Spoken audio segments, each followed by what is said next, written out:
Hello बच्चों, कैसे हो आप। पिछले अभ्यास में हमने सीखा था कि संख्याओं को विस्तारित रूप में किस प्रकार से लिखा जा सकता है और आज इस वीडियो में हम सीखेंगे कि किसी निश्चित धनराशि को विभिन्न प्रकार के नोटों का प्रयोग कर हम किस प्रकार से लिख सकते हैं।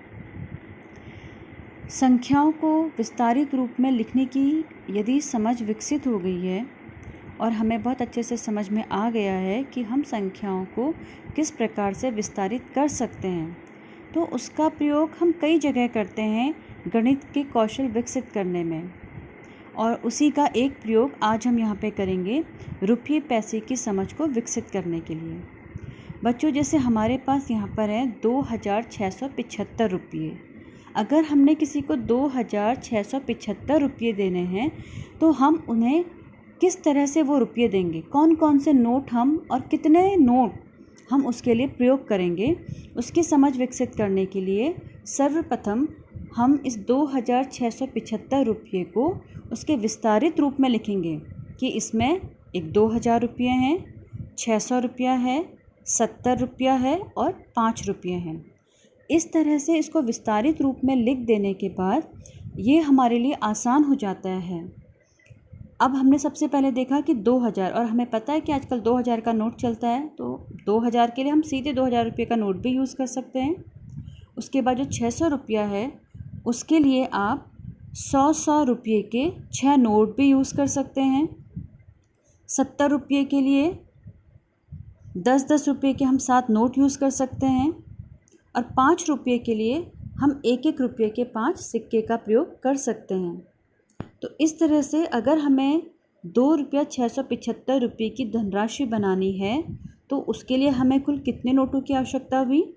हमने 2000 रुपये का एक नोट लिया, 100 रुपये के 6 नोट लिए और 10 रुपये के 7 नोट और 1 रुपये के हमने 5 सिक्के ले लिए, या फिर हम 5 नोट ले सकते हैं। तो इस तरह से हम 2,675 रुपये की धनराशि को बना सकते हैं। इसी तरह से 2,675 रुपये की धनराशि आप अन्य तरह से भी बना सकते हैं। जैसे अगर आपके पास 2000 रुपये का नोट नहीं है तो हम 500 के कितने नोट लेंगे, तो हमें 500 के 4 नोट लेने पड़ेंगे, तो हमारे 2000 रुपये पूरे हो जाएंगे। फिर 600 रुपये के लिए या तो आप 50 रुपये के भी नोट ले सकते हैं। अगर हमने 100 के 6 नोट लिए हैं तो 50 के कितने हो जाएंगे, ऑब्वियसली 50 के 12 नोट हो जाएंगे।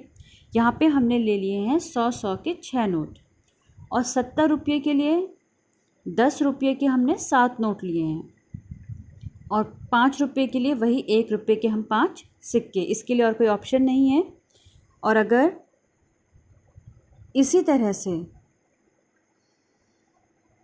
अब आप देख सकते हो कि हम इसको ऐसे भी तोड़ सकते हैं कि हम उसको 500 रुपये के 4 नोट दें, 100 रुपये के 6 नोट दे दें, 10 रुपये के 7 नोट दे दें और 1 रुपये के 5 सिक्के। तो इस तरह से हमारी यह धनराशि बन जाती है 2,675।